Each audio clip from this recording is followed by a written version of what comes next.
हाय दोस्तों, कैसे हैं आप? उम्मीद के ठीक ठाक होंगे। आज हमारा टॉपिक है सक्सेशन सर्टिफिकेट। सक्सेशन सर्टिफिकेट क्या होता है? सक्सेशन सर्टिफिकेट कैसे हासिल किया जाता है? सक्सेशन सर्टिफिकेट कोर्ट से कैसे हासिल करें? सक्सेशन सर्टिफिकेट कोर्ट से हासिल करने के लिए कौन कौन से डॉक्यूमेंट्स की जरूरत होती है? सक्सेशन सर्टिफिकेट कोर्ट से कितने मुद्दत तक मिल जाता है और एप्लीकेशन कितने टाइम तक अलो होती है? आइए इसे समझते हैं।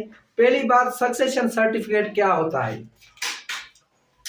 जैसा कि एक आदमी है जिसे डिसीज्ड बोलते हैं, यानी फौती आदमी। यह एक आदमी है जो वफात पा गया। उसके फैमिली मेंबर कौन कौन सी है? 2 बीवियां। पहली बीवी से 1 सन, 3 डॉटर।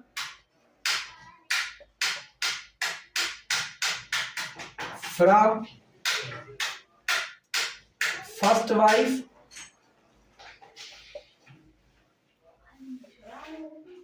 और दूसरी बीवी से 2 sons, 3 daughters. From second wife है और इसकी जो फर्स्ट वाइफ है वो वफात पा गई है, यानी फर्स्ट वाइफ डाइड।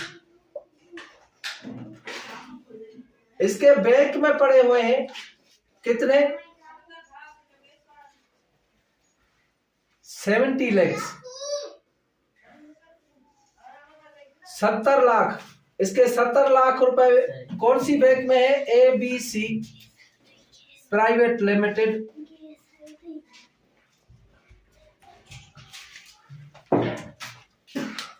एक बंदा है जो वफात पा गया है, यानी वो फौत हो चुका है। उसकी फैमिली के कितने मेंबरान हैं? उसकी 2 बीवियां, 1 बीवी वफात पा चुकी है। पहली बीवी से 1 बेटा, 3 बेटियां। दूसरी बीवी जो जिंदा है उससे 4 बेटियां और 2 बेटे। और जो इसके 2 बेटे हैं वो माइनर्स है। 2 सन्स आर माइनर्स। इस बंदे की जो फैमिली है उसमें से इसके 2 बेटे जो है वो माइनर है, वो सगीर है। बाकी फैमिली मेंबरान वो बालिग है, वो मेजर है। इसीलिए ये succession certificate district court issue करेगी, क्योंकि इसमें माइनर्स का जो है वो इंटरेस्ट इन्वॉल्व हो गया। इसीलिए ये सक्सेशन सर्टिफिकेट नादरा इशू नहीं कर सकती। इसकी 1 बीवी जिंदा है, 1 बीवी वफात पा चुकी है। सबसे पहले देखते हैं इसके डॉक्यूमेंट्स को कौन कौन से रिक्वायर्ड होंगे। डॉक्यूमेंट्स सक्सेशन सर्टिफिकेट के लिए सबसे पहले जो है death certificate.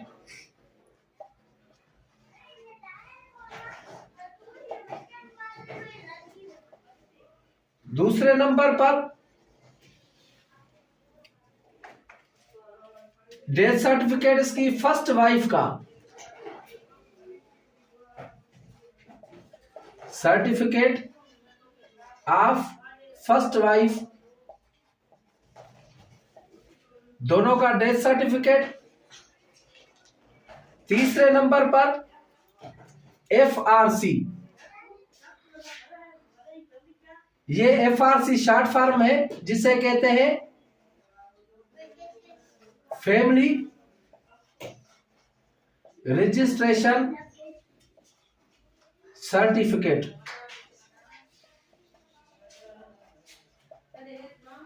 Family registration certificate FRC। ये FRC कौन इशू करता है? ये FRC इशू करेगी नादरा, ये नादरा FRC इशू करेगी फैमिली रजिस्ट्रेशन सर्टिफिकेट। और ये जो फैमिली रजिस्ट्रेशन सर्टिफिकेट है ये दोनों बीवियों का अलग अलग होगा, यानी जो फर्स्ट वाइफ से इसके बच्चे हैं उनका अलग FRC होगा और जो सेकंड वाइफ से इसके बच्चे हैं उसका अलग FRC होगा, यानी दोनों का अलग अलग FRC होगा फैमिली रजिस्ट्रेशन सर्टिफिकेट। क्योंकि बाप तो सेम ही है लेकिन उनकी माएँ जो है अलग अलग है। ये डेथ सर्टिफिकेट्स कौन इशू करेंगे? ये या तो इश्यू करेंगे यूनियन काउंसिल जिसे यूसी बोलते हैं, या म्यूनिसिपल कमेटी, उसके बाद या टाउन कमेटी जिसे TC बोलते हैं, या म्यूनिसिपल कमेटी, या फिर अगर अर्बन एरिया में है तो ये डेथ सर्टिफिकेट इश्यू करेगी म्यूनिसिपल कारपोरेशन।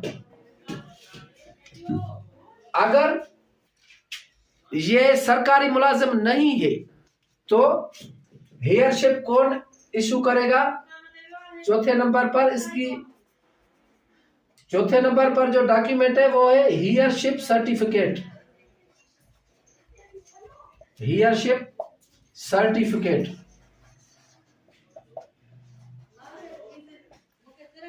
अगर ये सरकारी मुलाजिम है तो ये हेयरशिप इशू करेगा Mukhtiar car revenue, Mukhtiar car revenue. अगर ये सरकारी मुलाजिम नहीं है तो इसका हेयरशिप कौन? इफ पब्लिक सर्वेंट, अगर ये पब्लिक सर्वेंट है तो इसका हेयरशिप मुख्तियार कार रेवेन्यू इशू करेगा। अगर ये पब्लिक सर्वेंट नहीं है, आम आदमी है, कोई बिजनेसमैन हो गया या कुछ, तो फिर जो इसका हेयरशिप सर्टिफिकेट होगा वो इशू करेंगे, अगर यूनियन काउंसिल में है तो यूसी, अगर टाउन में है तो TC टाउन कमेटी, अगर म्यूनिसिपल कमेटी की हद में है तो म्यूनिसिपल कमेटी, और अगर म्यूनिसिपल कारपोरेशन की हद में है तो म्यूनिसिपल कारपोरेशन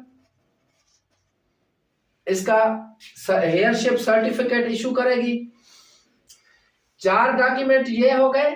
सबसे पहले जब इनका डेथ सर्टिफिकेट बनेगा तो इसका जो डिसीज्ड का NIC है वो नादरा में जमा होगा और वो NIC कैंसिल होगा। ये आपको समझना चाहिए कि NIC इसका डिसीज्ड का कैंसिल होगा। NIC would be cancelled.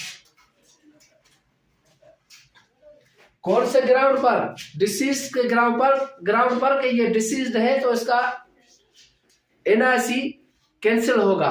अगरचे सारे इसके फैमिली मेंबरान बालिग होते तो ये डायरेक्ट जाते नादरा में और नादरा से सक्सेशन सर्टिफिकेट जो है ग्रांट करवाते, लेकिन माइनर का इंटरेस्ट इन्वॉल्व हो गया क्योंकि 2 इनमें माइनर्स है, तो माइनर्स का सक्सेशन जारी करना नादरा का पावर नहीं है, वो डिस्ट्रिक्ट कोर्ट का पावर है। हमारे सिंध में डिस्ट्रिक्ट कोर्ट का वो पावर है।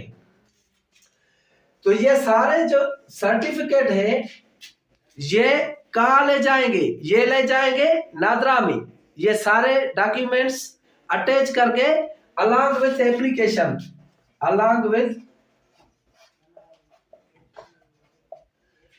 एप्लीकेशन। कौन सी एप्लीकेशन? वो फॉर्मेट होता है काम अफिडेविट ऑन स्टाम्प पेपर।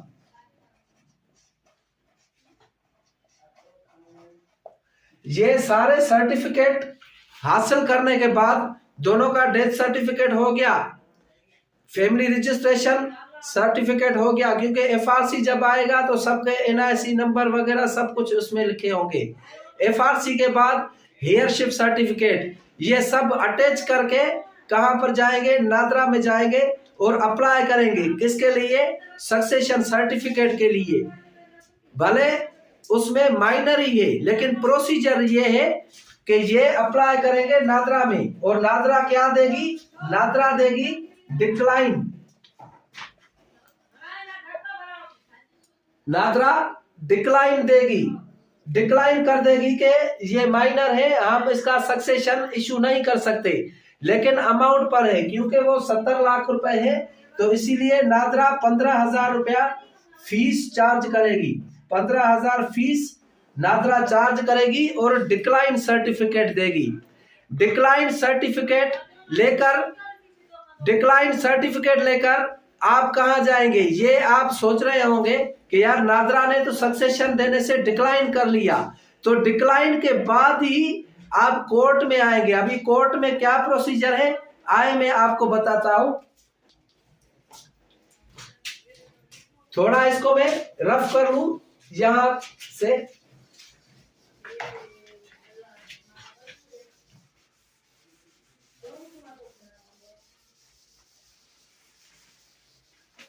ये रहने देते हैं।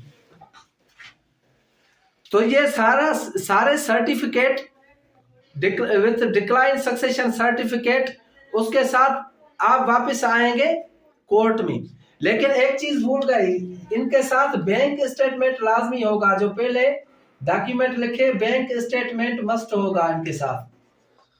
जो कंसर्न बैंक है, फॉर एग्जांपल एबीसीडी बैंक, इसका नाम दे दे फॉर एग्जांपल मिस्टर एक्स, ये मिस्टर एक्स है। तो बैंक स्टेटमेंट के साथ आप आएंगे कोर्ट में और आप एक एप्लीकेशन बनाएंगे। एप्लीकेशन कौन सी? Under section 372 succession act. Succession act की एप्लीकेशन तैयार होगी। एप्लीकेशन तैयार होगी, इसमें जो एक होगा वो एप्लीकांट होगा। जैसे इसकी सेकंड वाइफ है, फॉर एग्जांपल ये हो गई एप्लीकांट, बाकी सारे ये हो गई एप्लीकांट, बाकी सारे अपोनेंट होंगे। और इसके अलावा अपोनेंट में पब्लिक एट लार्ज भी होगा। पब्लिक एट लार्ज, क्योंकि ये पब्लिक एट लार्ज का भी मसला है, तो अपोनेंट में पब्लिक एट लार्ज होगा।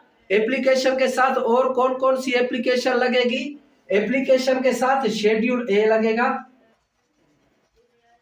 शेड्यूल ए क्या है? शेड्यूल ए में अमाउंट होता है, जैसे ये 70 लाख ये लिखा होगा शेड्यूल ए में। इसके साथ और एप्लीकेशन लगेगी आर्डर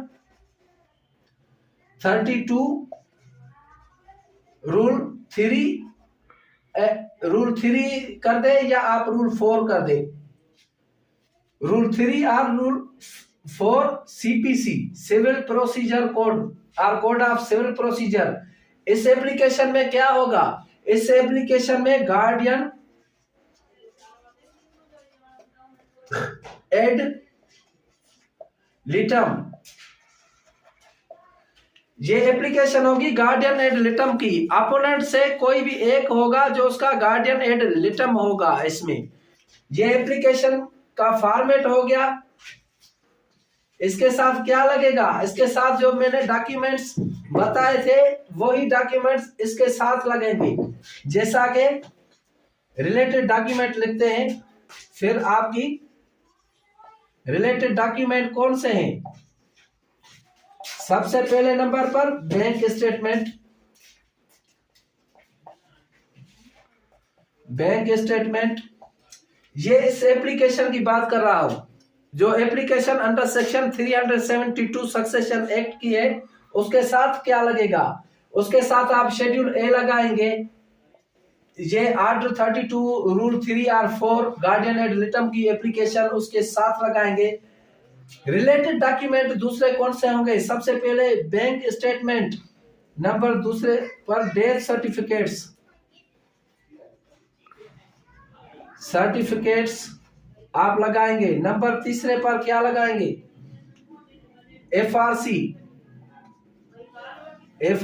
नंबर 4 हियरशिप। ये डॉक्यूमेंट आप इस एप्लीकेशन के साथ लगाकर जज साहब के पास आप जमा करा लेंगे। जज साहब एडमिट करके क्या इशू करेगा, नोटिस इशू करेगा, अपोनेंट को नोटिस इशू करेगा,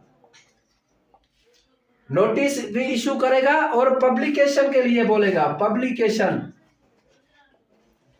अखबार में इश्तिहार दिलाना पड़ेगा कि भाई ये मिस्टर एक्स का 70 लाख अमाउंट ABCD बैंक में पड़ा हुआ है, मसमाद फलां ने जो है सक्सेशन की एप्लीकेशन फाइल की है, उसकी हेयरशिप ये है। अगर किसी को एतराज है तो वो आके एतराज दाखिल कर सकता है इतनी तारीख तक।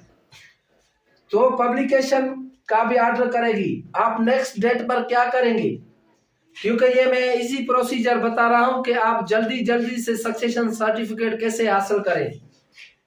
नोटिस इशू हो गया, अपोनेंट, क्योंकि अपोनेंट भी एक ही फैमिली के मेंबर है, तो उसी डेट पर अपोनेंट सारे आएंगे। दूसरी डेट पर, एक डेट पर फॉर एग्जांपल आपने 6/1/2024 को आपने गार्डियनशिप सक्सेशन एप्लीकेशन आपने फाइल की, एप्लीकेशन आपने फाइल की। डेट आपको कौन सी मिली, 6/16 की आपको डेट मिली, 16/1/2024 को for example date milli.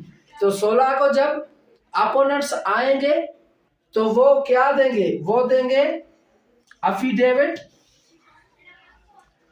Affidavit come no objection.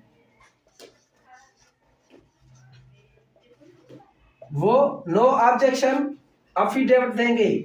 और ये जो एप्लीकेशन लगाई है, ये जो गार्डियन एड लिटम मुकर्रर होगा माइनर्स की तरफ से, वो देगा अफिडेविट कम नो ऑब्जेक्शन, नो ऑब्जेक्शन। वो मुकर्रर तारीख पर अफिडेविट कम नो ऑब्जेक्शन दे देगा और पब्लिकेशन भी जमा कराएगा थ्रू एडवोकेट। ये जो एप्लीकेशन है थ्रू एडवोकेट फाइल होगी अंडर सेक्शन 372, ये थ्रू एडवोकेट होगी, थ्रू एडवोकेट एंड एडवोकेट के थ्रू फाइल होगी। ये सारे उसमें डॉक्यूमेंट्स लगेंगे। जब दूसरी तारीख आएगी तो आप पब्लिकेशन भी पेश करेंगे और जो है आप अफिडेविट कम नो ऑब्जेक्शन भी आप सबमिट कराएंगे दूसरे अपोनेंट्स की तरफ से।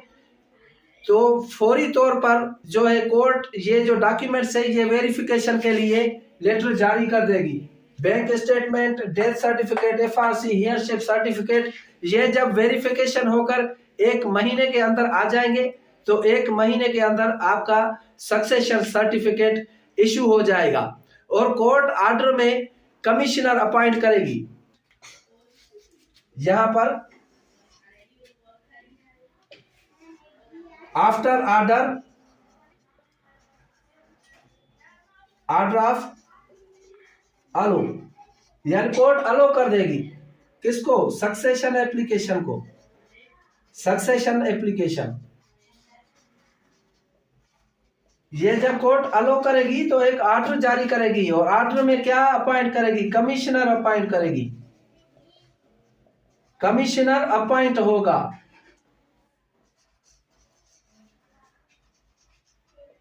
कमिश्नर अपॉइंट होगा, उसकी फीस होगी। फीस कमिश्नर की कितनी, 5,000 के करीब फीस होगी, या हो सकता है 5,000 से कम ज्यादा फीस हो, क्योंकि वो जो कमिश्नर कोर्ट अपॉइंट करेगी वो ही कंप्लाइंस करेगा। वो कमिश्नर बैंक को लिखेगा कि भाई मुझे कोर्ट ने इस ऑर्डर के थ्रू कमिश्नर अपॉइंट किया है, आप जो है ये जो मबलगा है या ये जो अमाउंट है इसका चेक मेरे नाम पर भेज दे, ताकि मैं वो सक्सेशन में जो एप्लीकेशन अलो हुई है वो को शेयरर के हिसाब से मैं उनको अमाउंट दे सकूं। तो जो मेजर मेंबर है, बालिग मेंबरान है, उनको अपने चेक उसी कमिश्नर से मिल जाएंगे जो कोर्ट अपॉइंट करेगी, जिसकी फीस भी मैंने लिखी है 5,000 रुपया। और जो माइनर है तो माइनर का अमाउंट जो होगा वो कोर्ट इन्वेस्ट करेगी किसी प्रॉफिटेबल बिजनेस में, क्योंकि माइनर का अमाउंट विथड्रा नहीं होगा, ये आपके जहन में होना चाहिए। फिर कोर्ट माइनर का अमाउंट कौमी बचत बैंक में रखेगी या किसी प्रॉफिटेबल बिजनेस में लगाएगी। तो ये था सक्सेशन सर्टिफिकेट का पूरा तरीकेकार।